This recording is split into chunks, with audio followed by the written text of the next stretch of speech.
Yeah, I'm still chewing. I had me a snack, man. I've been running, burn some calories. I've been outside. It's cold. Yeah, Cold. yeah. I've been playing plumber. Well, that's what you get for not living up here where we bury things deeper. Well, it was very pretty good. I said I still Obviously think not my enough. trash guy. I think my trash guy got it the other night, but I can't say for sure. But it broke its slap off, like where the brass and the plastic came together. Just I'm talking about like when I dug it up, the pipe was sitting in there like that, and I'm like, oh yeah, I know what happened to it. So, but folks that live in Alabama or Florida understand that all we have is like these little dome shaped little plastic things. They're about that tall, and they put that on top of the meter. But there's like little cutouts where the pipe runs through there. And so if you run over one of those, it shoves that thing down in the sand. Well, you know, the pipe can only bend but so much until it breaks. And that's what happened.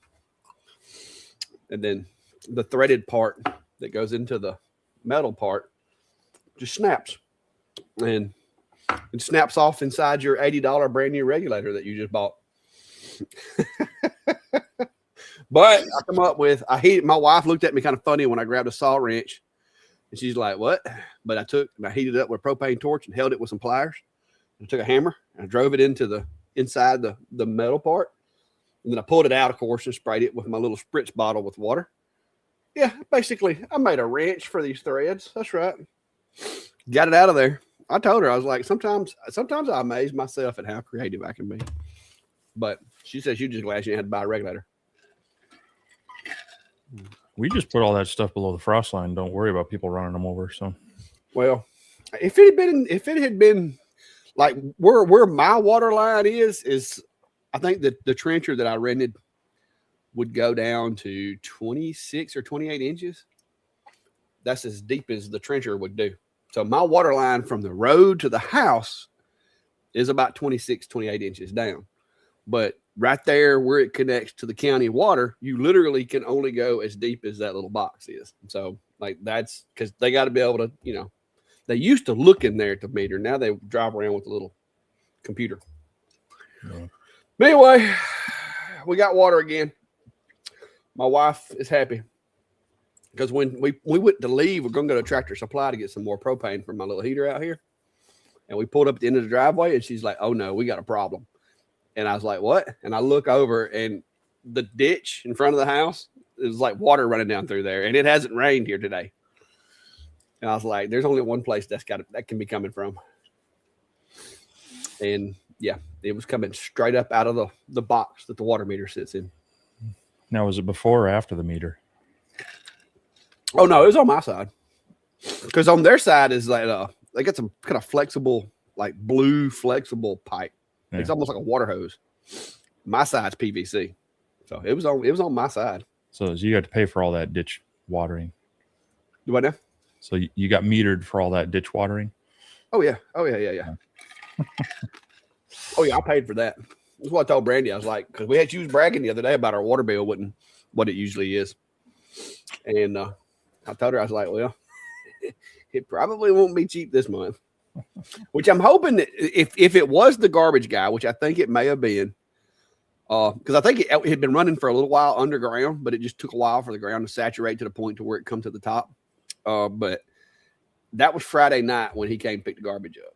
So, and it wasn't completely like popped because we've been taking. I had just like this morning got up, took a shower, everything was fine. Like we haven't noticed a drop in pressure, nothing. And it was just we had a small lake down there by the road. And it wasn't there because I had a visitor today. My brother-in-law came by, and he thought that Biscuit had a bad accident because he saw him down on the side of the road, down like right down from the house, laid in the ditch when he came to visit. And so he come up here and he's like, "Hey, I don't know how to tell you this, but Biscuit's down here on the side of the road." So I was like, "Oh, well, let's go check on him." So we'll go down there. Yeah, he's just napping in the ditch. Him and Gravy, they done found a dead deer, and they were playing with the dead deer, napping in the ditch. So, yeah. Just doing what livestock dogs do, chasing coyotes all day and night. Well, But yeah, it's been an eventful day today. Didn't get nothing in the shop done that I was wanting to get done because of everything that's happened today so far. So we're gonna start tomorrow and try again. yeah, well, I had some other things interrupt me part of this weekend, but I did get some things done. One of them's back there still kind of, it's under the clamps of paint cans. Clamps of paint using gravity clamps. Yeah. I guess they're probably more cans of stain, but yeah, I got that gluing up, and I also cut out. So I was doing some more office stuff for my at work. Figured I'd have to exercise the working area of the P3. So, oh, look at you! Like you straight out of an X-Tool commercial now. well, this was a file actually that a person had put on the X-Tools kind of library or whatever they call their I've seen that one in somewhere before. Yeah, well, it's kind of like that whole geometric design, and so it's a wolf. And I thought about filling in some of the spots, but I figured if I started that, I'd have to do them all. So OCD would kick in. You'd have to do the whole thing. But it's just some 1/4-inch plywood, and I used some Varathane whitewash. It's a gray whitewash type stain, just to kind of. I like that it leaves a little bit of grain showing through, but it gives it that nice gray color. The other gray that I had would have been way too dark. So, yeah. But yeah, that cut out nice and cleanly on the P2. I had a couple of spots where it hit, the glue pockets and whatnot, or the P3. Did I say P2? Anyway, trying to maximize it. I didn't even maximize the space. This is only about 30 inches. You got another 6 inches on there. And the other one's a layered up one. I'm going to leave it in there for a little bit longer. Maybe I'll show it in a bit. But yeah, part of that is just making sure that it's never it hasn't gotten below freezing out here, but it's gotten down into the upper 30s a couple times. So I wanted to make sure that I was, moving things through the machines. And CO2 laser tubes don't like to sit. And so you want to make sure you're using them regularly. And after kind of not doing anything out here since pretty much the New Year's. I was supposed to say, you've been a little preoccupied. Yeah, I've been working on some other things. It's been cold. I've had some, it's just been a month of stuff. So yeah, I figured I'd get out there and exercise that machine a little bit. Going to take some things into work. I've been slowly kind of swapping out the whole aviation artwork stuff I have at work for more of my, laser cut stuff. Yeah, my workshop stuff. And well, I don't have an office at work. This is kind of my office now. I do have a little office space in the house, but I'm not allowed to do a lot of decorating in there. Very minimal decorating, actually. So the funny thing is, earlier I did the big kind of cat wall art thing, and I think it was in one of my P3 videos, and I took it in the house to see if it would go like in the living room or something. One of our cats saw that, and he poofed up, his fur he was like not having it. And he's like, nope. He was getting ready to fight that thing. So I was like, well, I guess this can't stay here.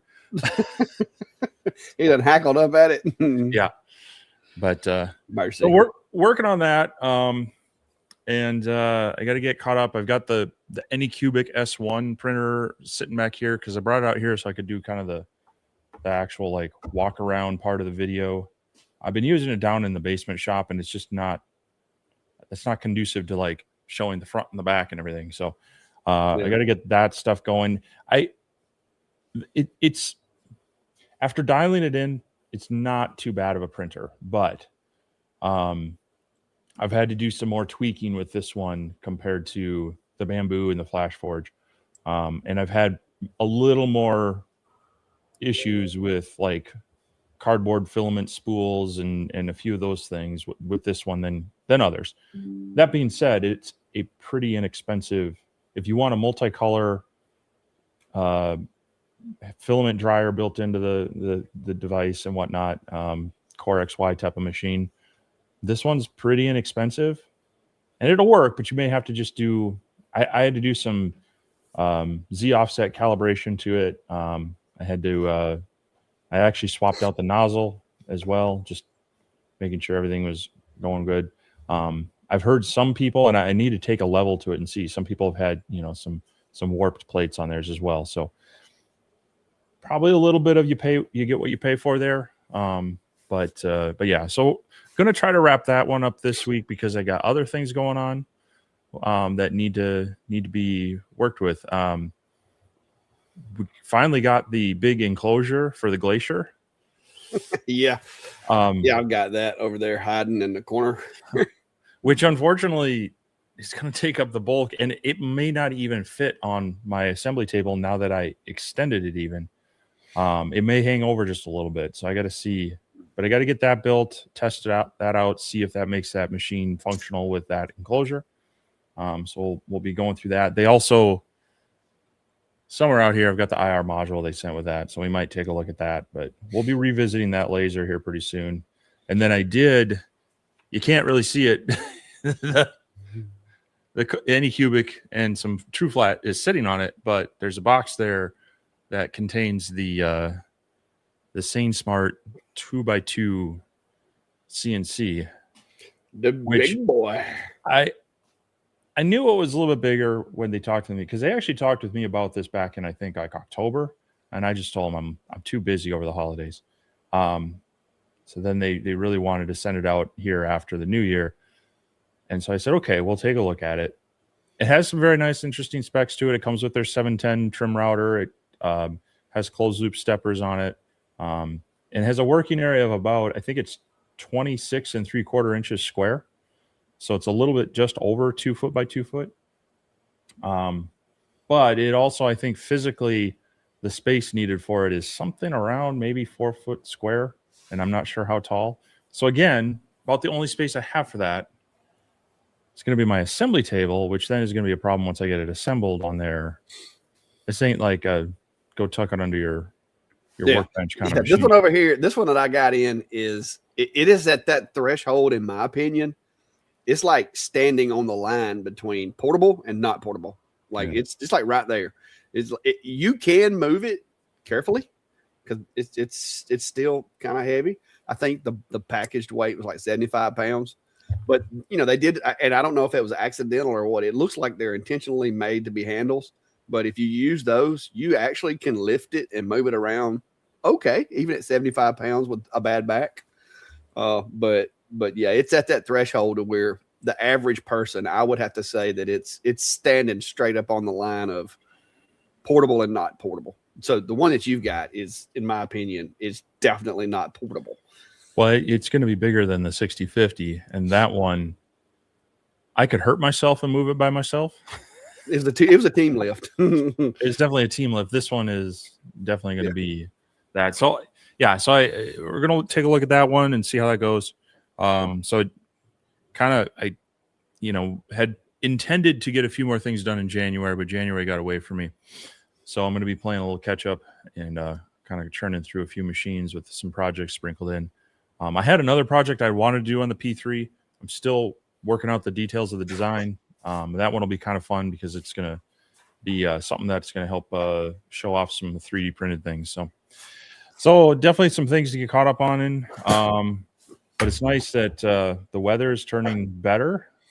We got a little bit of snow today, but nothing too bad. Nothing like people are dealing with down south. And looking at the long range forecast, we could even see some 40s possibly next weekend. So, well, I'm sure it's a tease, and it'll go right back down to bitterly cold here the second half. Yeah, Tim's saying, how cold is it? And I think early this morning was the coldest we've had in a while, and it got down to 18. Currently outside, it is saying that it is 31 degrees. No, 30. No. Yeah, I think it's saying 31 currently. Yes. So it's currently 31. So just below freezing. But now during the day tomorrow, it's supposed to get up to 53. So yeah, that's pretty cold. It's actually not that much colder where you are right now, though. because thanks to this little dip that we got going on. Well, our high tomorrow is only 20, so yeah, and we're going to get you on that one because we're looking at 53. We're going to be back to normal for my part of the world by the time next week rolls around. Let's see, not this Monday, but they're predicted 70s next Monday. So yeah, we'll be back to Alabama weather. We can send this Mankato weather back to where it came from because I've had enough of it. And we didn't even get any snow here where I'm at. Like everybody else got to have a snowball fight and break out a sled or whatever. Not here. It's just been bone chilling, cold, and rainy. That's it. That's all we've got. And all the snow was south of us, so yeah. I actually had bare spots on my lawn up until today, where the concrete like grass, dead grass is at. I should say dormant grass, but yeah. It's it's Groundhog's Day tomorrow, right? Is it? So I don't know. The funny thing is everybody. I always chuckle when people complain about it, like, oh, you saw a shadow, and we're gonna have 6 more weeks of winter. I look at it and then go, hey, if we get to mid-March and winter's done, I count that as a win. Yeah, yeah. Chris said it's only 88 there, but it's on its way to 104. I hope he's not using centigrade because man, he's boiling. Mercy. So yeah, it's nice it's warmer up here. I was able to. I mean, actually, I had to turn the heater down. It's actually 70 degrees in here right now, and I'm about ready to remove a layer. So I've got the electric heaters off, and I got my other one kind of on medium. So I'm enjoying the milder winter. Yeah, it hadn't been. I mean, it's all right. It ain't been terrible, but it's been cold. Like I've been having to run my little propane auxiliary heat out here because mini splits, when it gets down below 32, the mini splits that we get here in Alabama typically are not rated for operation below 32 degrees. Even the house unit is not really. Now the new unit that we've got is better suited because it's oversized. It's an inverted type setup. It does have like the reverse heating and all these different things in it. So it's better suited, but this mini split, when it gets down to where, the whole process of compression and evaporation, once it gets to where the temperature is so cold that it hinders that, it's pretty much dead in the water.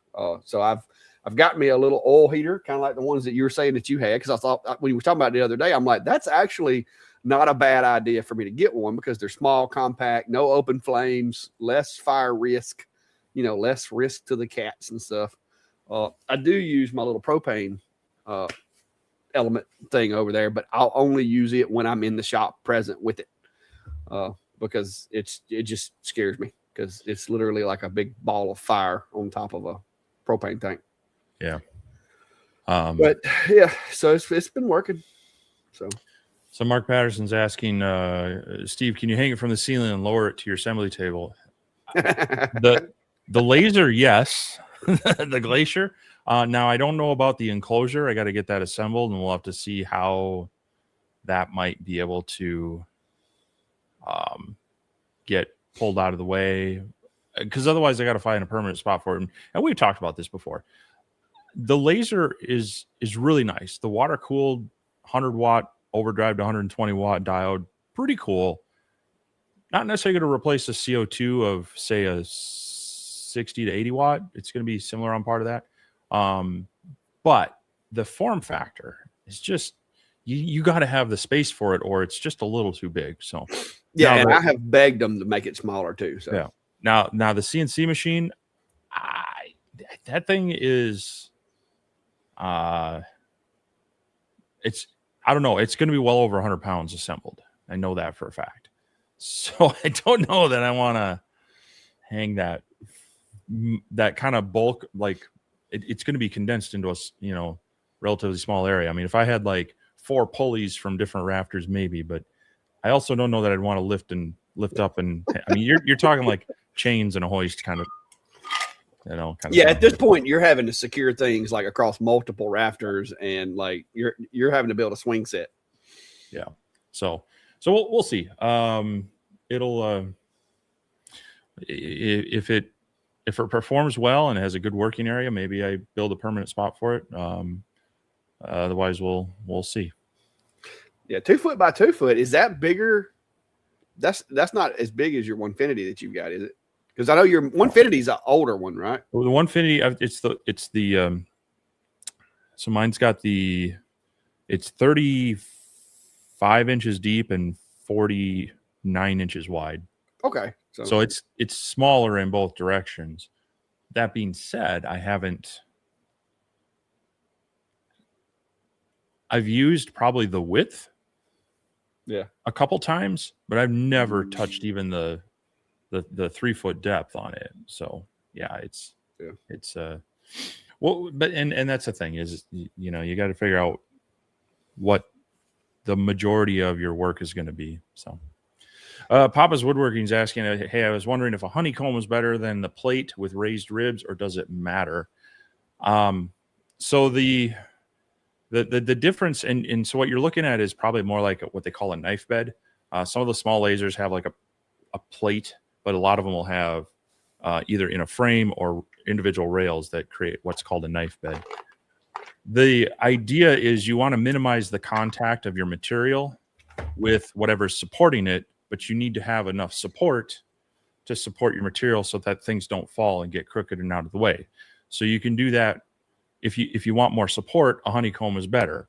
It has real fine blade, you know, or fine strips of, you know, weaved steel, preferably not aluminum. Some of them are aluminum. I don't recommend them.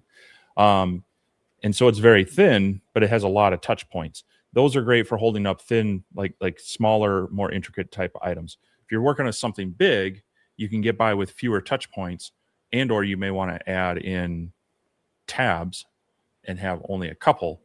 But so if you're working with something bigger, and it's going to be well supported, using the knife bed or the rails is going to be better than a honeycomb, because the honeycomb is going to be like, in some cases, less than a 1/4 inch. It's going to have a touch point, and every time that laser hits that, you get that flashback or staining from that contact where it doesn't have the smooth air going down through it. So it's one of those. It kind of depends on what you're doing. There's purposes for both, but some people just roll with the honeycomb and not mess with the rails just because it's a pain to switch, or vice versa. Yeah, I typically run mostly honeycomb, but like I said, if you're trying to cut down on backflash, sometimes the blade bed's the way to go. As long as you strategically place it to where you don't have no little pieces like kick up. Yeah, cause an impact. when I was cutting out this wolf thing, I had the knife, the rails or the knife pieces in there, but I had a job that I'd done earlier. I had to space them out, so I had these gaps kind of at the 2/3 point, and there were a couple of things that the parts would like flip down, but then part of it was flipped up, and I'm looking at it going, oh, is that going to get in the way of the head? Which path is this thing going to take? Because if it hits that, I didn't have shove your workpiece over. Yeah, I didn't have anything holding the workpiece in place. It was going to most likely move everything. So yeah, that's the only thing that you got to be mindful of is what's going to happen when that piece of material is cut loose from the big sheet. Is it going to fall, flip, kick up, drop? What's it going to do? So yeah, considerations, but it is nice to have options when you're doing stuff like that. There's another one. Mr. 40 now is asking, I have a laser question. Do both of you have X-Tool F2 Ultra UVs? What do you think of it? I'm about to pull the trigger. No, I don't have the F2 Ultra UV. My UV lasers are for the Omni 1 and the Omni X from CommMarker. So those ones I have experience with. I got to see the F2 Ultra UV at X-Tool or at CES. Didn't necessarily get to use it, but so I'll let David speak to it. Yeah, well, you've got experience with the F1 Ultra, which is literally, it's like they reinvented it, gave it a little bit of a facelift, and throw the UV source in there. It's really not that much difference if you know what you get with the UV. I like the one that I have, and I like my Omni. I love it. I liked my Omni X. Now, little disclaimer here. Me and Steve got early release models of the Omni X. So our machines were like, I don't know that I would say they were prototypes, but they were definitely like beta units.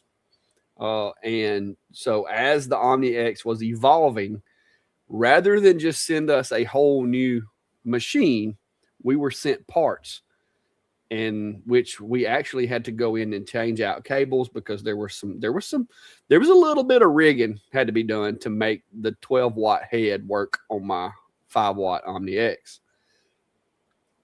There's been some problems that have arisen since I did that, and ComMarker has not gave me a viable solution for these problems. And I think Steve's having the same issues, and I know of a few other people that were in this similar situation that are either having the same issues or haven't checked to see if they're going to have those issues.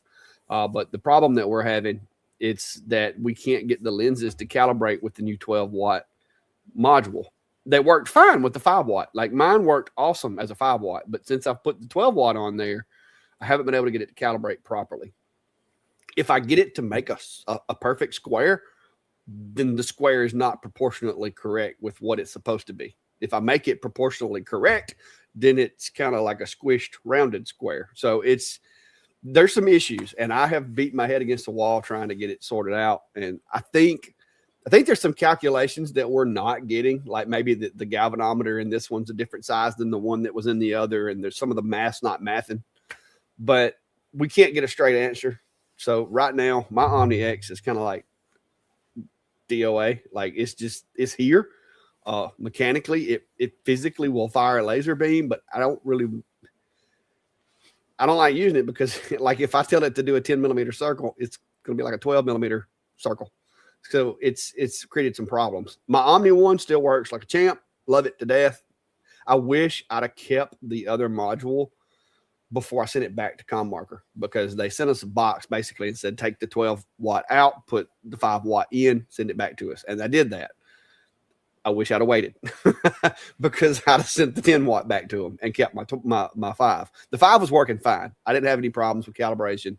But I think it's because rather than just sending us a whole new machine, they tried to send us an upgrade kit that was kind of half-baked, in my opinion. And like I said, I like ComMarker, have good luck with ComMarker machines. I've had 3 so far, and I've never had an issue until they sent me the 10-watt. This one was fine until I got the 10-watt head for it, and that just created problems. And I think it's because we're trying to, they were trying to save a little money and just send us an upgrade kit for it rather than the whole new machine. Because I haven't heard nobody that like viewer wise has told me, hey, I'm having this problem with my ComMarker Omni X. It's only those of us that had the beta machines, or what I guess I call that we're aware of anyway. Yep. Yeah. So that's why you don't see me using the Omni X a whole lot. And it's sitting there because I keep thinking maybe we'll come to a resolution. Man, I'm not really seeing any headway. And like I said, it still functions mostly, but it's just the calibration. Calibrating it is impossible. I thought it was just me until Steve couldn't do it either. Because, Steve's usually like, if I can't figure something out, Steve be like, oh, it's easy. This is how you do it. And when Steve texted me back and was like, no, mine's not doing it either. And I'm like, okay, I'm glad he can't make fun of me, because I sat in here for like 3 days and I couldn't get it. And finally I tapped out and I'm like, Steve, please tell me you've got the answer to what I'm doing wrong. And so that's where we're at on that one. They even sent me an additional lens that you didn't get to try. And it's kind of consistent across. I've tried this. Now I haven't tried the 150, but I've tried the 70, the 250, and now the 200. So yeah, I mean, if you're looking at the F2 Ultra UV, they do a lot better job of, they develop their software to work with their lasers. The ComMarker one is a rebranded piece of software that is basically the same stuff that that OhmTech is using with their Solus, with that type of laser. And so they didn't develop the software for that laser. They made the software work with that laser. And so I think that might be part of the problem.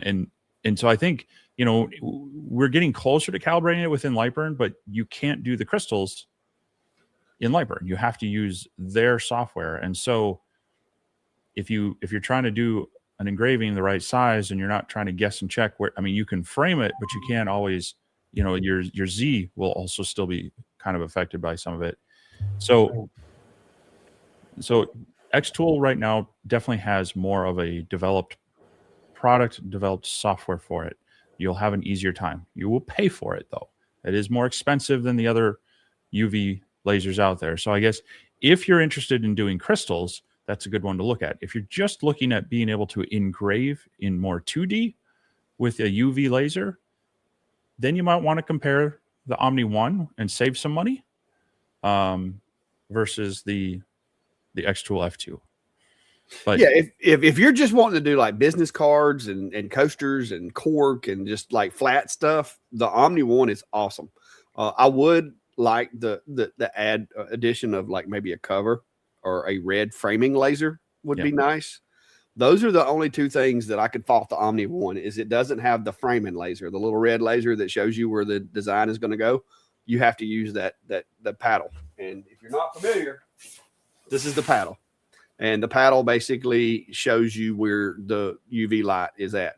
And so not a fan of this, but for a budget UV machine, you know, it's not bad for flat things because it's easy enough to just throw this on top of something flat and frame it. But if you're doing something not flat, then, you know, it's a little more difficult.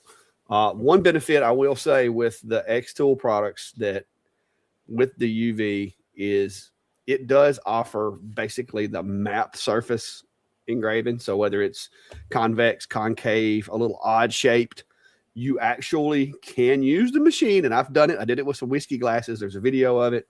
I did it with some other things. You can use the machine. And why did my heater just die randomly? Maybe it got too hot. It's about time anyway. But you can map the surface of the material and the machine will adjust the Z-axis to engrave, whether it's convex, concave, just, you know, skewed one way or the other. That's really handy if you're doing, you know, just random things. Like say, for instance, if you're doing a baseball or, you know, a football or a baseball glove or something like that. It's really handy. The other machines can't do that. So there are benefits that come along with that hefty price tag because I don't like beating up on Xtool saying, oh, their machines are just too expensive. They do include extras that you can't get just anywhere. I have another company or two that claim that they can do those things that are wanting to send a machine, and we'll see. I don't know if they're going to send it. I don't know if it can actually do it, but they're making claims that it can do the curved surface and all this stuff. Because I've seen a lot of people claim that they can do it. I've only seen a couple that actually pulled it off with consistency. Like Xtool makes some claims that I'll tell you right now I don't believe. Like this whole conveyor batch engraving thing, that's marketing. Okay, can it do it? Yes. Can it do it to my standards? No, it can't. Like it's just hit and miss. Build a jig, be done with it, in my opinion. So I'm not just sitting here, you know, trying to sell Xtool stuff because that's not how I operate. But Xtool does include some features in their machines that it's really hard to get in another machine. So didn't I see you filed for a new LLC called Clax Xtool Shop or Clax Xtool No. Shack? Hey, it's just like if you make a product and it works, I'm going to say it works. Now, like I said, the conveyor, that's why you've never seen a conveyor for Xtool living in my shop. You've seen a couple of them pass through, but that's all they do is they pass through because they haven't mastered that yet, in my opinion. They've mastered a lot of stuff. They've done a really good job. The curved surface, I was pleasantly surprised after doing, 9 of those whiskey glasses. It worked 9 out of 9 times. So I was very pleased with that. So yeah, even on the F2 where I was doing the little Christmas ornaments, these things, I still have one on my table here. It was simple and fairly effective to do that. Now it has some limitations to it, but yeah, it's not fast. It's definitely it has some features to it that they actually make work pretty well. So. Yeah, it does add some time to your job. So like if you're pricing the job, you need to understand that if it's a curved surface, you're going to have to map each one. So it's not going to be map one and run 100 of them unless they're consistent. Like if you can get them in the exact same spot every time and they're all the same shape, then yeah. But like the one that I did, the wine glass or the little whiskey glasses, there were slight inconsistencies. So I had to do each one of them individually. And so it took a long time. So you're going to have to charge a little bit more. But I'm the only person around that could engrave those because anybody with all these other machines that doesn't have that capability can't do it. So you kind of get a little bit of a foot up when it comes to stuff like that. Yeah. Kevin's asking, what brands of PETG or PLA do you recommend or do you suggest to steer clear of? I have used a lot of, with my bamboo printers, I've used a lot of their filament, but I've also used a lot of Polymaker. I've used some Sunlu, and I've been testing both in PLA and PETG, some stuff from Voxel. They're more of a US-based company.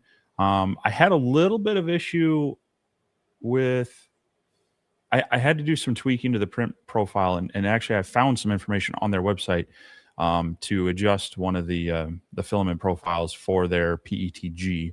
But that's been working really well since then. So some of them they're not necessarily drag and drop and use the generic the filament profiles. Sometimes you got to do a little playing with that. But those are some ones I've used. And recently, well, about a month ago now, I visited the local 3D printing shop, and they had some King Rune and another brand that I'm playing around with. The other ones, like Overture from Amazon, I've played around with that in the past and had pretty good luck. I can't say there's any that I would say I would stay away from. Oh, and I did find one single roll of Hobby Lobby red filament. And that one's been working pretty well as well if you have a local store and they ever stock it. So,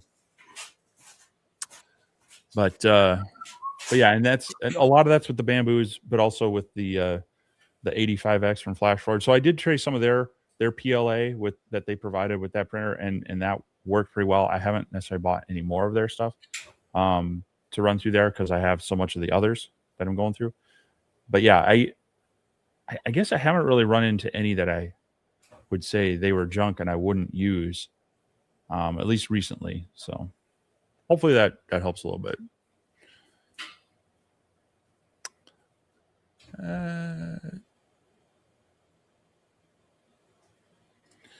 Kevin Rich is asking, I'm going to do my first MDF projects this week. Do you all prime or seal before painting? If so, what do you use? I would definitely, if you're going to paint it, yeah, I would put a coat of primer on there, because that stuff that will absorb paint like no tomorrow. So I usually just use it's the which one do I get locally? I'm trying to look over there. Either Rust-Oleum or Krylon. The trick there is if you're going to use spray paint on both of them, use the same brand for both your primer and your, or if you're doing multi-layer, use the same brand. Make sure they you read their directions on their coat, recoat, and then their cure time before you paint over it. If you're just going to use it raw, it's nice to seal it, and then probably just like polyacrylic would be my choice on that.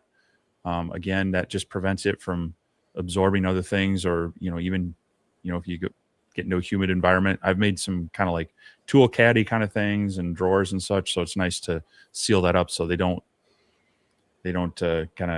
disintegrate or puff up really quickly if they get too much moisture on them. So now if it's decorative, I would just do the priming and then paint. Yeah, doesn't take a lot, just a nice light coat of primer just so that it helps it. Otherwise you're going to be doing like multiple coats to get that paint to a nice even finish. Yes, paint likes to absorb liquids, especially dry wood. If your paint's not absorbing paint, if your wood's not absorbing paint really good, it's probably wet. It's probably a problem, or it's got some sort of sealant on it already. Yeah. Bill Henson's asking, what are your thoughts on using a borax mixer with engraving on wood with a diode laser?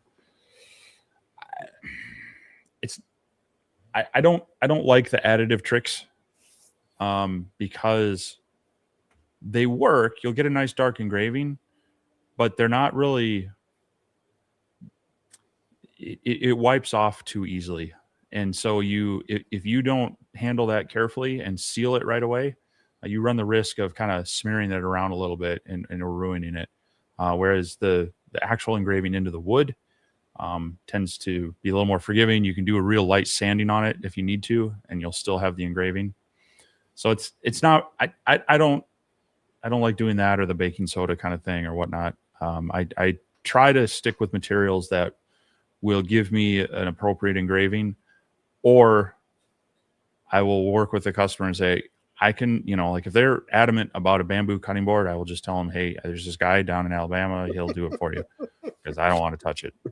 Hey, it's a trick bamboo. You got to defocus and generate lots of scorching. It still is not. No, it's just one of those. No, things. it's not going to be consistent. Bamboo is very inconsistent. Yeah, and it, unless it's decorative, again, you can do some tricks and such, but anything that's going to be handled or washed or whatnot, it can be a tool in your kit, but I would try to find ways around doing things like that. Yeah, the borax thing, that first of all, it certain woods especially, it interacts with them and it will stain them. So you'll get like a yellow, like it'll look like somebody poured tea on your project or something. And then once you engrave it, first of all, you can't run air assist because if you do that black soot's going to go everywhere. So you're going to need to make sure you take that into consideration. And then you have to literally clear coat it before you touch it, because if you touch it anywhere, that black soot is going to go everywhere from the borax. I don't use it. I bought some borax when I first got into it because everybody was telling me that's what you needed, but I don't use it. I threw it away. I had a jar with some water, some borax spray in it and some little solution, but yeah, I used it probably like 2 or 3 times. And then after it turned some of my plywood colors and stuff, I was just like, you know what, this is not working anyway. Because you literally have to take it really carefully, not to breathe on it or anything like that, and clear coat it right then to glue that black soot down in the hole, or else it'll get all over the place. So that's all you're doing, is you're adding something to create really dark soot, which is, if your machine's running the way it's supposed to, most of the time it's not going to create black soot. It's going to caramelize and you're going to get a light brown. So if you need pigmentation like that, my advice is to either mask and paint fill or run it out of focus. Just play with your settings, but yeah, no thanks on the borax or any of the other stuff. Somebody was saying that they appreciated my older video on the Monport air assist. Yeah, every Monport machine I've had so far needed help with the air assist. The air assist is not their strong point. Some of the machines they make do okay, but air assist is not their strong point. Okay, now my neck's starting to get hot. my heater just went off. I've knocked it over like twice because I forget it's in here sometimes. Dark Force made basically just commenting though, the X-Tool S1 is a damn near perfect diode laser. I wish the work area was a bit bigger. I'd agree. It's a good one. It's a very good one. I still, it's set up in my basement workshop. So if I want to do something quick down there, I've got that hooked up to the AP2, and that's still working pretty well for me as well. So it's not even vented outside. It's kind of the good winter medium project laser for me. But yeah, the working area, it's there's always that balance. You always want a bigger working area until you get something that's too big and it's obnoxiously in your way and you're not using that. But there's definitely a kind of a sweet spot where having a little bit bigger area, I like having at least 24 inches wide working area. And it'd be nice if it was, I don't necessarily always need 24 deep, but it is nice if you want to do like the square or rounded, like full signs, you can use more of the area. But the other part of that is now you got to find material that's that size. And once you get over that kind of 12 by 24 or 18 by 24. Gets a little bit trickier unless you have a local hardwood dealer and or you're able to break it down yourself, or a combination of both. So that's just one of the things I've noticed is like with the P3, I've got that 18 inches by 36-inch working area. It's great. It's a lot of space, but it's like, well, if I want to put a sheet in there like that, it's not cheap. Yeah. To find some of the material in that size. So, but yeah, I'll be curious to see what X Tool does. The S1 being their gantry style dial laser, they haven't really, they didn't really update anything with that last year. Yeah, I keep looking for the diode to be the next one to get an upgrade. So yeah, we'll be curious. Now they made it as a module based machine, so you would hope that they would, bring out some new modules for it, maybe. But that's not going to address the working area size. So, but yeah, I still enjoy mine. There's some out there that might give it a run for its money, but we'll have to see. Get some action going on over by you. Like it's a medical call.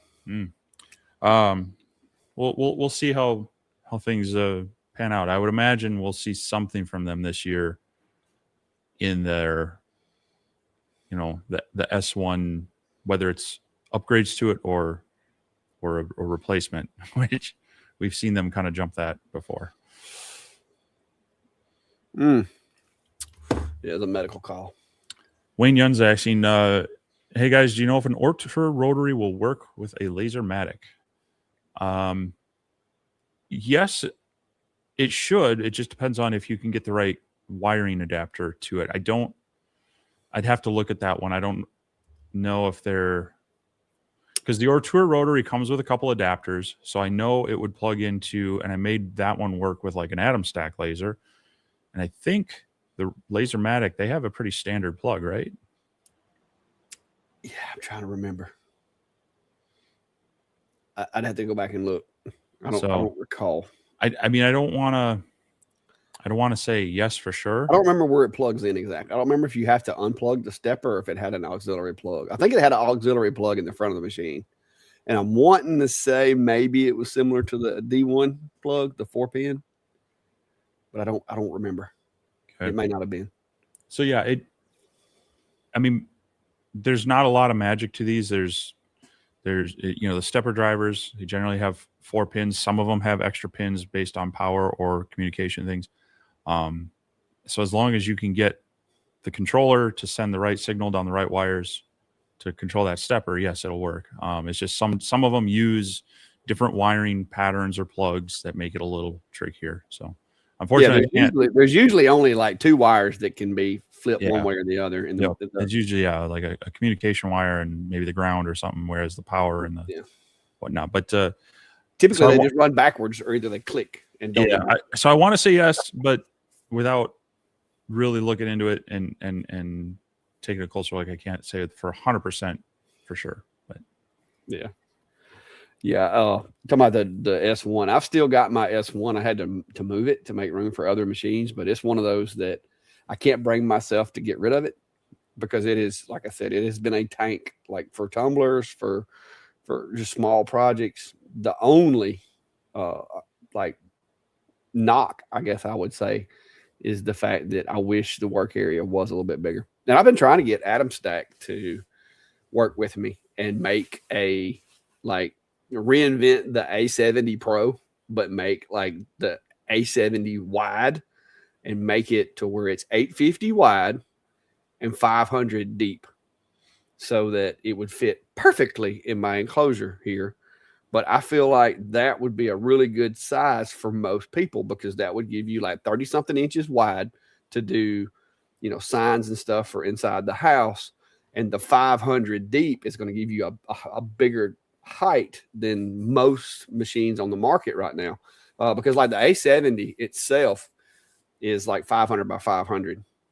So if you just extended that one axis left to right and made it 850 by 500, other than like, I think Niji is still making some machines that are that size, but their machines, although very effective, they just haven't ever grown on me. You know what I mean? Because they're really nice machines, but I feel like they're the Erector set. yeah, I was just gonna say the erector set or the kit builder. It's like all the parts are there, but you got to kind of figure out, okay, well, how do you want to mount it on the board? Where do you want to mount? I mean, like they send you an e-stop button that's just dangling, it's loose. I had to build a box for mine, Yeah. But they're really nice machines. They're really quiet, Smooth and smooth. So, but yeah, it's but yeah, I'm hoping they decide to do it, because I told them, I was like, even the Glacier, I think the Glacier would be a great, like, because you could turn it down. I mean, you could run it on 70 or what is it, 60 or 50, like half power. But I just think the 850 by 850 or 800 by 850, that's just a bit much for most people. Yeah. And I, especially like in my shop, I mean, I don't have that kind of room. Yeah. So TJ Michael's asking, how are you storing your filament to keep it dry? I'm using cereal containers with desiccant, keeps it below 10%. So I try to keep mine in some of them, like the Polymaker stuff. A lot of it will come in a resealable bag. They just say, hey, make sure you cut this end and not the other. And they usually come with a desiccant pack. And yeah, that's a good way to kind of keep it fairly dry, depending on the pack and your environment. Now, right now in my basement, because of the forced air heat and whatnot, it's about 15% humidity in my basement right now. The whole place is a dehumidifier. So I don't worry so much about it in the winter, but in the summer it gets a little more humid. And so yeah, it depends on the spools. Some of them I'm able to put back into gallon bags, the Ziploc bags, and then again, a desiccant pack. And in some cases, I just, especially I've got the Sunlu filament dryer on the AMS for my P1S. I've got the Creality filament dryer, and then of course on this one it has the built-in heater with their multi-filament system. I'll just try to remember to, like, okay, I'm going to print something later. I'm going to go spin that up and let that dry out before I print it. Or you can run some of them at the same time. I haven't run into problems yet. Some people warn against running the heater while printing. Certain filaments like PLA can get a little soft, sometimes cause some feeding issues and such. But yeah, for me, it's kind of the cheapest path of those gallon Ziploc bags. I pick them up at Aldi, so they're even cheaper. So yeah, I've got gallon Ziplocs. But and plenty of desiccant, because like everything we get in has those little desiccant packs in there. The only one that I keep, I think it might be from Sunlu. It's a filament container that has the wheels on it, and that's where I have a roll of TPU, because that is kind of ultra sensitive to drying and moisture. So I keep that in there with their desiccant pack. I don't have. You can buy the little heater and fan unit that goes on the bottom of that. I don't have that, but yeah, it's there's some people that do like the whole food saver, pull all the air out, kind of reseal it that way. But I find that just the gallon Ziploc bag and a desiccant, there's not a lot of air in there at that point. Yeah, Diamond State saying my early videos had a wood burning stove arrangement. Yes, it did, and it was right in front of that piece of tin that you see right there. And in the early days, that's the only heat I had out here. But it required me to go cut wood, or usually I went around collecting like dead fallen branches and cutting them up and using them, and then using scraps from the sawmill and stuff like that. But yeah, it wound up during the winter, it was a good thing to have, but it just took so long to get it warm in here. And then after I decided, what, I'm ready to go in the house, I still had a fire going inside the heater. So I just got to where I didn't like that setup. And then once I got the mini split, it's just like, I only need auxiliary heat here, maybe, well, this year, quite a few days, but typically only like 2 or 3 days a year do I actually have to have something supplemental other than the mini split. This has just been extraordinarily cold, and this shop was not built and insulated really well. It is very drafty in here. It's still a shack, literally. So if it was insulated a little better, I probably wouldn't even have to have auxiliary heating. but once it gets down below 32, the mini split loses its efficiency, so it doesn't work as well. You got Hamilton Dilbeck popping in and saying hi. So if you're especially into CNC work, he's got a nice library of things on his YouTube channel, but he's also has spun up this past, I think he started it last fall, or made it public last fall, is cncfiles.com. So it's still kind of a work in progress up until recently. Well, yeah, I mean they've been trying to curate the files there, so they're trying to make it a more curated, safer place than like say Etsy and others for being able to purchase CNC files that are kind of tested and guaranteed to work. And then they are going to try to work with other people and I believe do some vetting on their files and such. So if you're looking for pre-made files, you don't want to do some design work, check out his channel, check out cncfiles.com as well, and might find some cool things over there. I started watching Hamilton back before he even hit 10K. He was doing his first like Make Timber series, where he released a project every day through, I think it was September. And they weren't very long, but it was really good. Like kind of here's the material I'm working with, here's the bits, here's the machine I'm working with.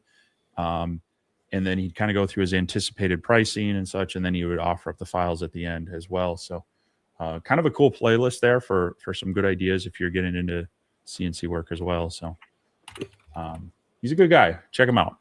Yeah, I actually got to meet him in person a couple times over at Workbench Con. I think you were only there that once. Yeah. But he was there. He was there both years, hanging out with. Dang it! Brain fart. Well, he's hanging out with Carveco and Onefinity.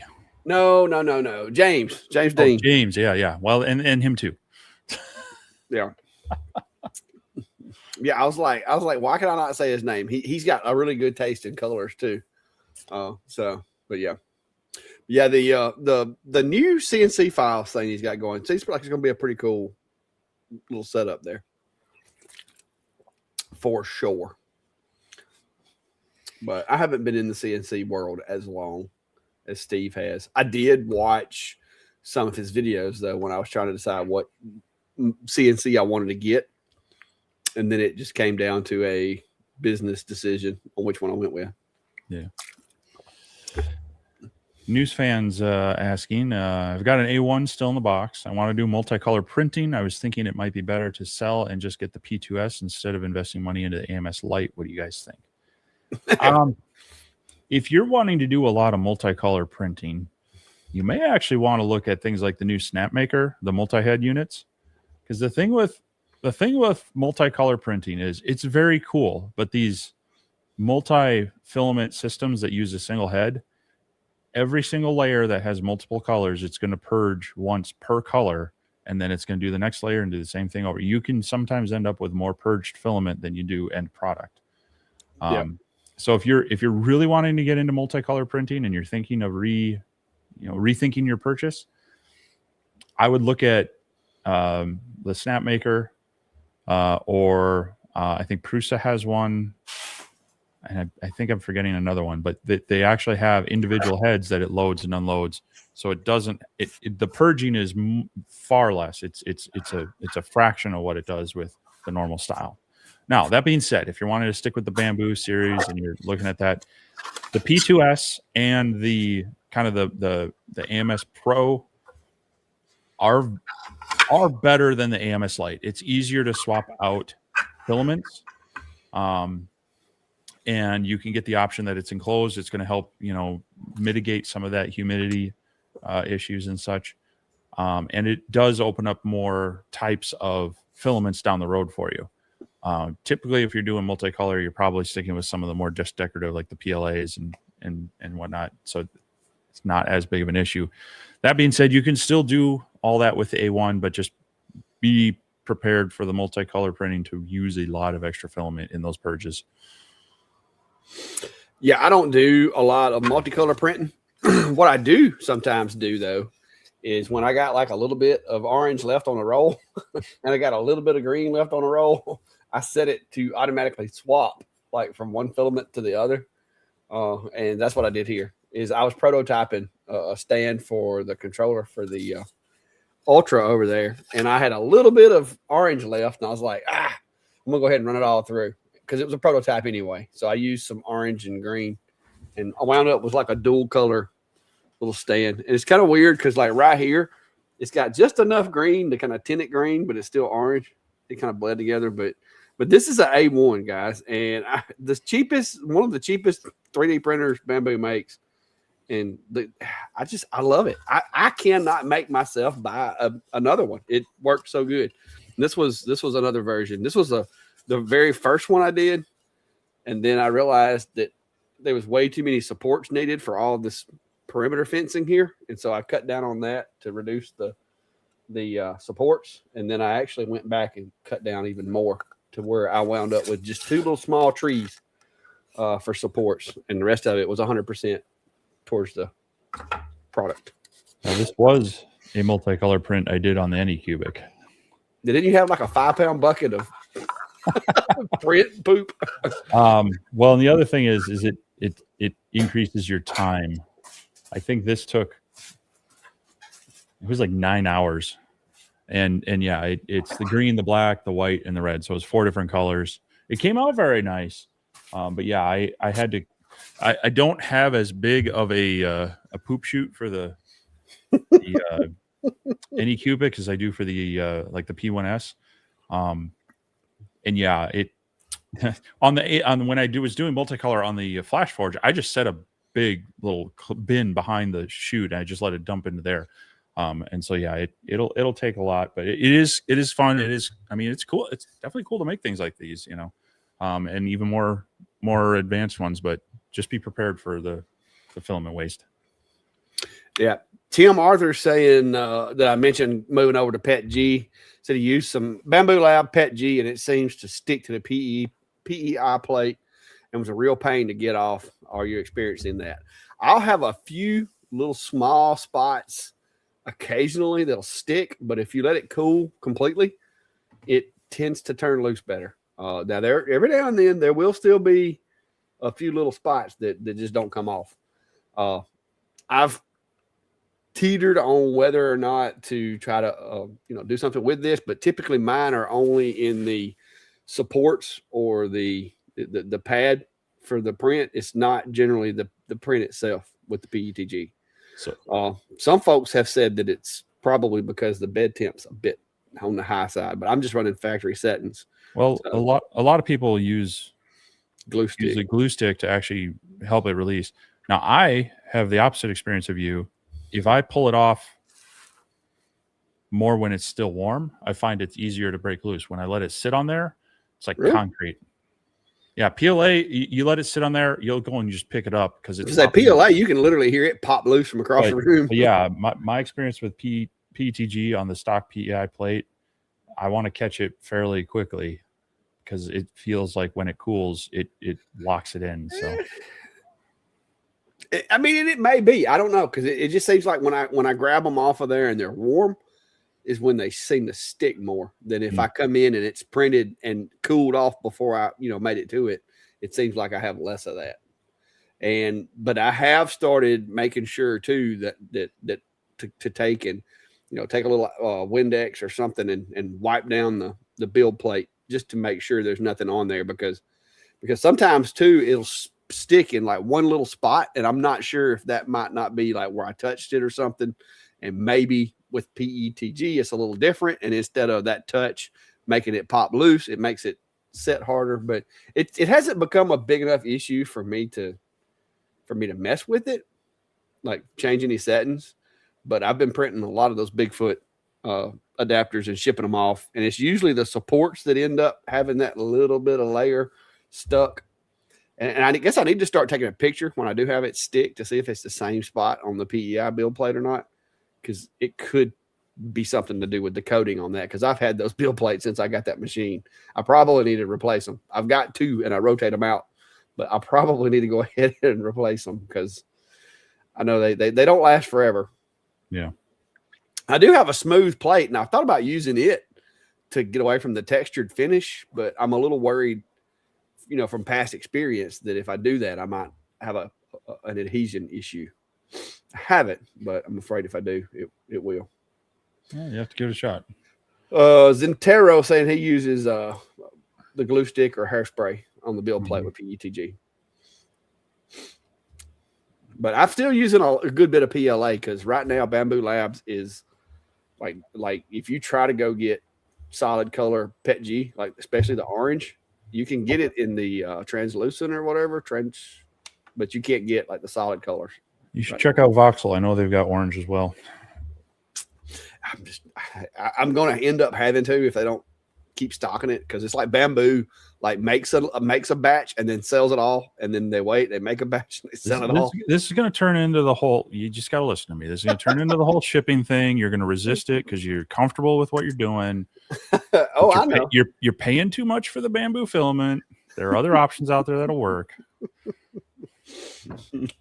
Yeah, I've gotten comfortable. I ain't gonna lie. David Pingle's asking any status update on the alien cell. It still works. Like I still like it. I haven't gotten back around to doing a lot more videoing with it, but I'm wanting to do plenty of video. But yeah, I think I've done 2 videos with it so far, and it's still performing well. It's on my main line over here. That's why I put the S1 up in the attic for a while, is because this one actually has a bigger work area, and I'm not doing tumblers with the S1 anymore. So I moved it in here for my fully enclosed diode, and it's doing a good job. I like it. Like I said, there's still some tweaks need to be done with the software. I still every now and then I'll find a little bug here and there in the software, but it's stuff that can literally be fixed with a firmware push or a UI update. So cool. And you've gotten yours now, right? Well, I wasn't going to say anything. Yeah, so I had some surprise shipments this week. I knew the CNC machine was coming, but then because I got a call, well, Saint Smart had said, "Hey, we'll arrange shipment," and I was waiting to see, like a notice from FedEx or UPS, but I got a call from the freight company saying, "Hey, we got a machine we got to deliver to you." I was like, "Oh," but I also got a shipment notice from UPS, and then I got a shipment notice from FedEx, and I wasn't 100% sure what they were. Now, you and I compared notes, and we realized that the UPS one was most likely the enclosures, and those came last Monday. So, like I said, that'll be getting on the table. But yeah, Wednesday, the alien cell machine did show up via FedEx. I had to make sure I was here to sign for it. And so, yeah, it's the 40-watt unit like you have. From what I understand, they're through production of the first run. They've been shipping out all the Kickstarter machines, and I believe it's available to order, and I think they maybe have stock on hand or should have it shortly. So I should have something out here in a couple weeks on my kind of initial impressions on it. I basically got it unboxed just to make sure everything is working and got it set up with their software. And I think this is the results of what I was able to do. Yeah, it worked fine. That's as far as you've made it. Yeah. So yeah, it definitely looks like a nicer machine. It does have a larger working area, but it's also it's like a big pancake because it's not that tall, but it's wide and it's deep. I actually had to bring my workbench out a little bit so I could get it connected to my exhaust system, which they're integrated fans, and that tube is nice, but it's not a 4-inch tube, and it's so tight to the frame that I can't just hook my 4-inch straight up to it. So I'm figuring out how to do that to get it hooked into my system. And it's also unfortunate in the fact that it's right in line with where, like, if I could hook my 4-inch pipe from my inline system straight to the machine, it'd be perfect because it lines up there. But this thing, you have to point either left or right. And so now I have to add this kind of loop and loop back kind of thing to get it hooked into and then a 90-degree turn. So it's not, if I had the laser and I was designing the exhaust system around it, no big deal. I would have moved things around, but yeah, I'm trying to shoehorn it into my existing space. But yeah, no, it's so far my experience with it has been fine. It's very responsive touchscreen on it. It goes through the whole calibration setup, very similar to a 3D printer where it does the kind of the vibration compensation and such. And so I'm excited to see, it's supposed to be a very fast machine, fast acceleration and such. And so from an engraving standpoint, it should be pretty good, like improvement over, your typical other lasers. So, well, no, I mean like other 40-watt lasers in its market. I think it'll be interesting to see, does it really? It has some features that are cool. It's already, though, I find myself liking using it with their software better than I do Lightburn as far as running the machine. And that's pretty much the way that a lot of these machines are going nowadays with the camera integration. And like with the Alien Cell, it basically has a built-in nanny cam basically built into it, so you can like watch it from wherever. It reminds me a lot of like Bamboo Slicer, to where you can actually view the machine, while it's printing. It's kind of the same thing. They've got a camera in there that's set up. It's pretty nice. I like it so far. I'm working on a couple of project videos with it, but I've got to get through some backlog and get caught up. And it's been a little wild here lately. So a little crazy. I'm trying to scroll through these comments. If you asked a question and we missed it, by all means, feel free to post it again, because sometimes we're going back and forth through these comments. We miss them. Here we go.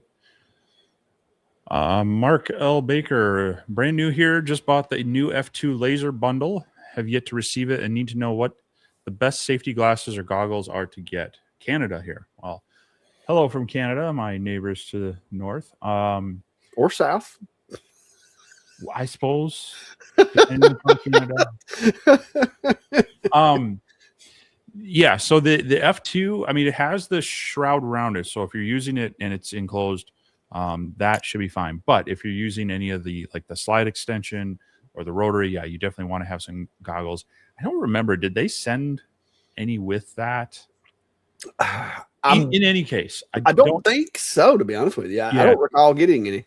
There are very few goggles that are sent with lasers that I trust. Now, some of them have been starting to send some better ones out. But the ones that both you and I have are from a company called Free Mascot, and they're available on Amazon. And they have a few different styles. So I'm going to drop that link in chat. They have different wavelengths. And so on them, you'll see that they have a rating of, so like this style, and I have these because they tend to fit over some prescription glasses. So these are rated for 190 to 550 and 800 to 1100 nanometers. So the nice thing is this will cover both your blue diode laser wavelength and also like your IR modules.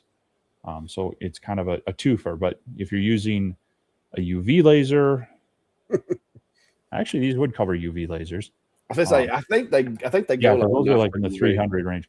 But if you're using like a CO2, you need a different style. So, but these are well rated. Oh, and they have an OD of 6+, and so the optical density they're rated higher than most others. So these are, I think when I got mine, they were around $40. I think they're maybe a little bit more now.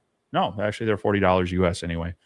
And then, like I say, they have a few different styles. So those are ones I've been recommending for, I don't know, a few years now. I bought mine back, looks like in 2022. So I've been using them for 4 years.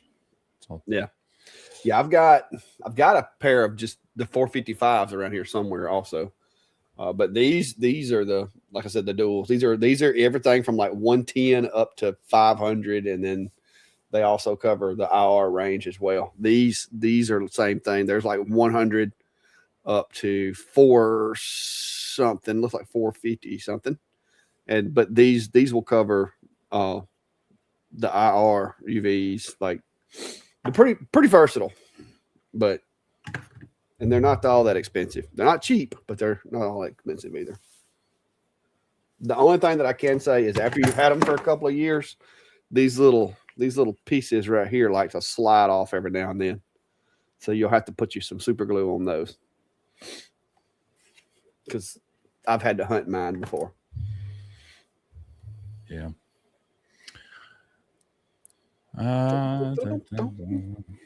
Questions, comment. Look at that, Ryan in the house over there. Santa's Laser Engraver is commenting. I was in my local 3D shop and they have an A1 Mini for $200. I had to walk away since I had filament already and I would have had to relocate the 85X.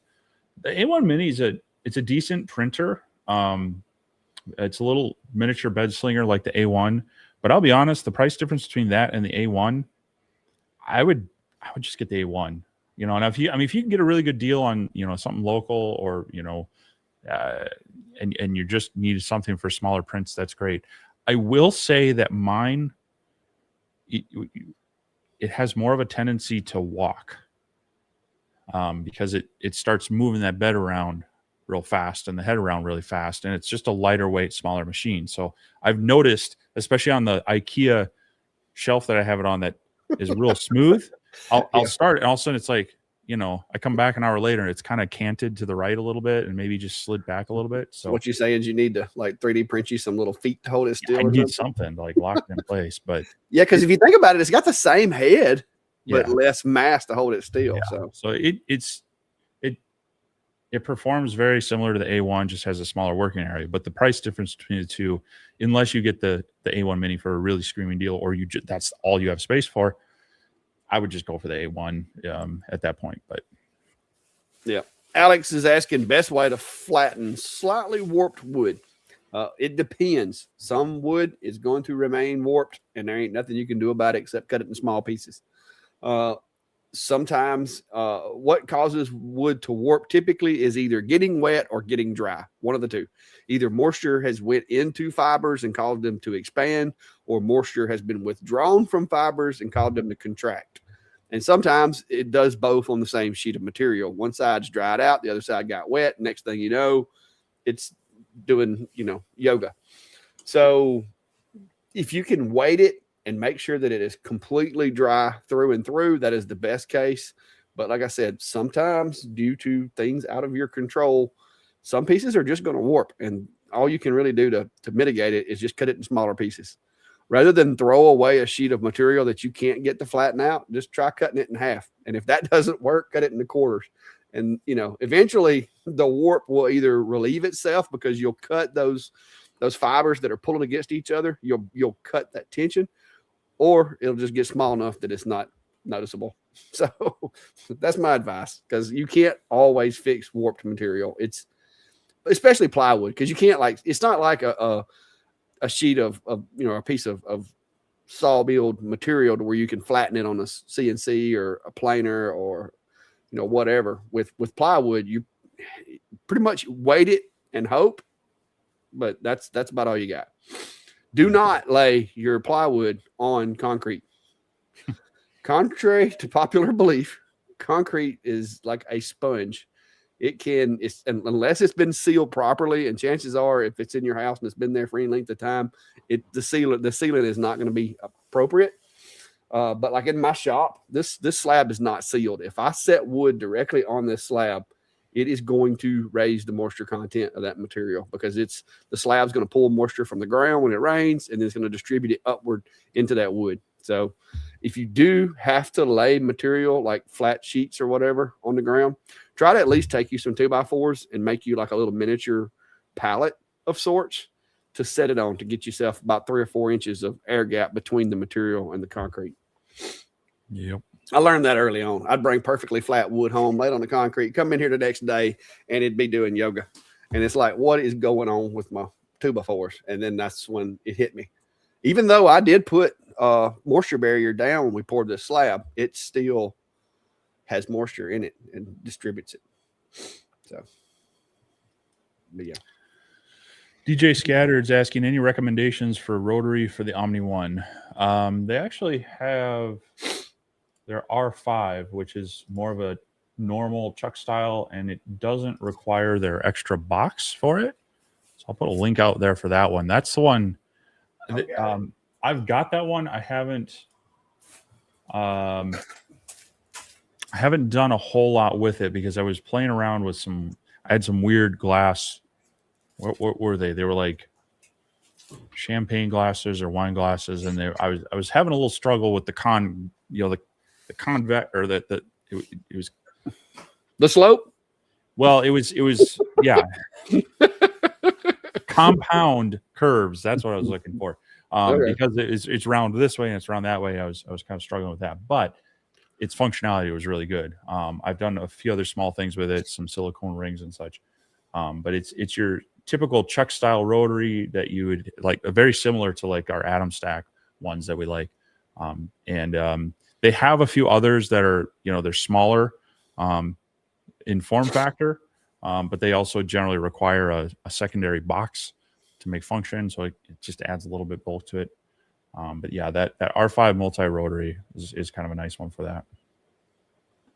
Yeah.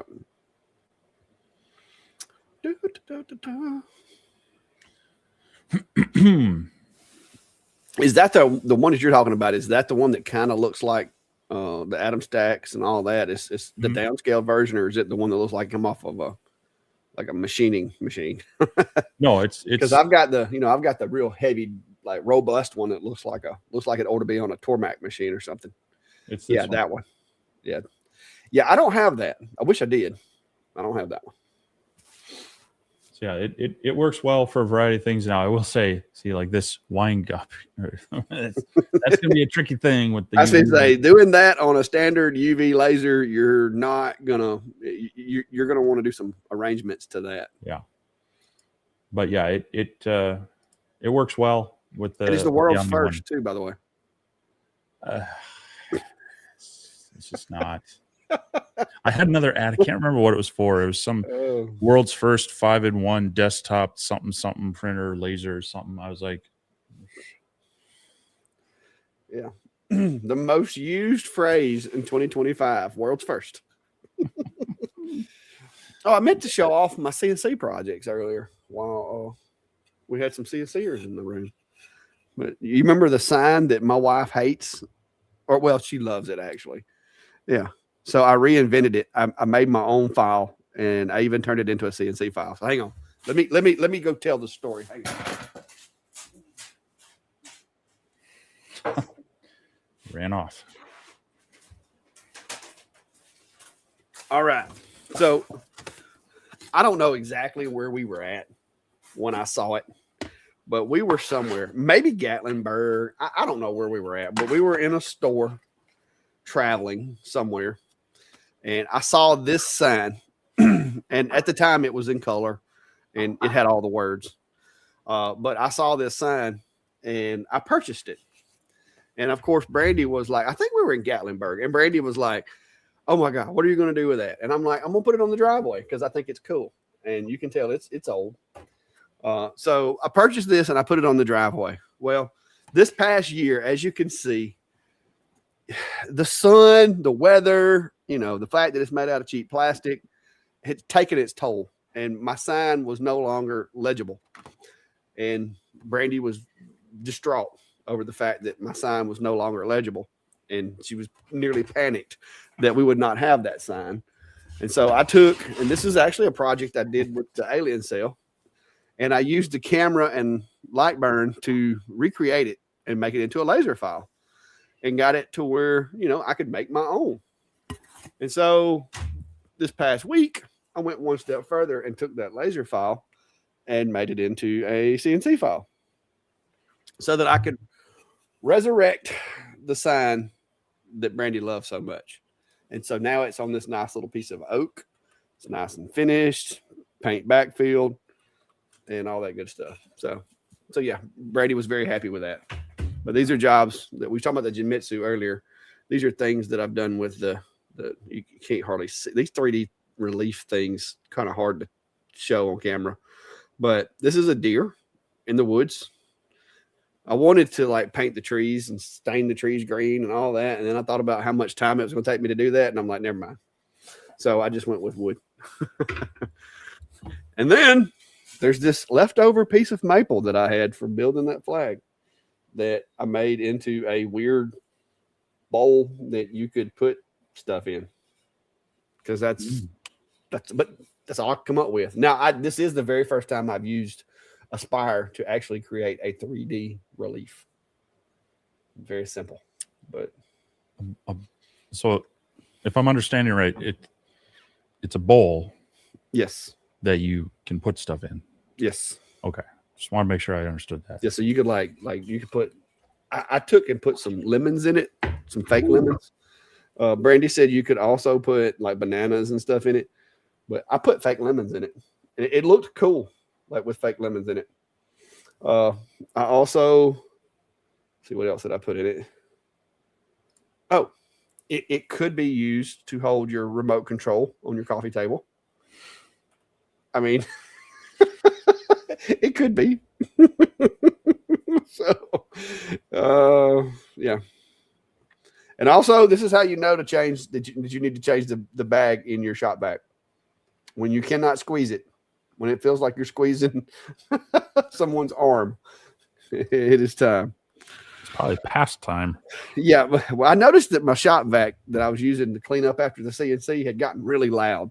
Yeah. And yeah. But anyway, there you go. Well, I just grabbed my other project that I was working on this weekend. So again, what kind of project you got there? The theme here is replacing the various art and decorations in my shop. So this was another one I found on the X your shop or your office? The office. Sorry about that. This is another one I found on the X Tools site, and so this is mostly made with True Flat. Mostly. There's one layer in there. That new lime sherbet True Flat. Well, so I had tried to.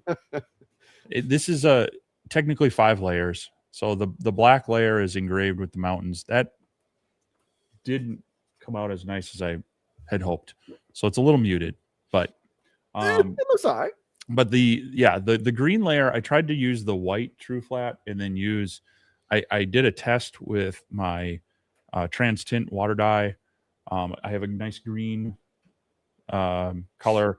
And of course our favorite acrylic paint markers, but it was just a little too, I don't know, neon-y. There's something about the color. It just didn't natural. Yeah, it didn't look natural for this. And considering we've got their other flavors. What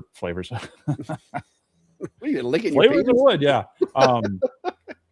So I've got maple, walnut, and then their new one, this top layer is their cherry, which they came out with late last year. I've got to get that stuff out and play with it some. So I thought, hey, let's make it a nice multi-layer design. So it's a bear with the pine forest. There's a deer. There's a deer here, which this other bear is probably going lunch. So there's that, and then there's another deer over here. I don't know why they're not running the other way, but Yeah, it looks like they're getting ready to attack that bear. Yeah, they might be because their tails aren't up. So maybe they're elk that are hunting the little bear. Anyway. And this Boss Dog glue, we met them at Workbench Con. I really like this stuff. It dries clear, so it's a PVA glue. It's a wood glue. It dries clear and it dries fairly quickly. It also works down to about 55 degrees. So I think I'm going to pick up more of this stuff and use it a little bit more. For things like this, it gives you a little bit of working time to get it in place. But if you have a little bit of squeeze out, it's not like yellow or white blob. You ain't got to freak out and try to get it off. I mean, you still want to take care of it, but it's not as noticeable. So anyway, it's the other cool project I did, and that was I didn't quite maximize the sheet of True Flat. I could have gone a little bit bigger, but I was also like, okay, this can't be too big. So I think it's about 18 inches wide or so. All right, y'all having fun with my bowl comment. I'm just saying, I don't know why I made a bowl, but I had a piece of maple that was literally like this big. And so I was like, and it was like 2.5 inches thick. So I'm like, what could I make with a piece of maple that big? And I was like, I got to looking at the grain and I'm like, it would look really cool if I did a bowl. So I did a bowl. I almost got like really cocky and was going to do like a 2-sided, to where I could make this. And I was like, you know what? We're going to save that for someday to where I can put tabs in there and flip the material. We're going to save that for that, because if I tried to do it without a big enough piece of material, I would just ruin a nice piece of maple. And so doing it this way, I felt like that was pretty good. And it worked out good too, because that gave me plenty of room, because I wanted to use these like screw on little feet for it instead of the adhesive ones, because whatever they put in this food safe stuff, you're not going to stick nothing to it. I don't know what kind of oil it is, but you will not stick an adhesive to the back of this. So yeah.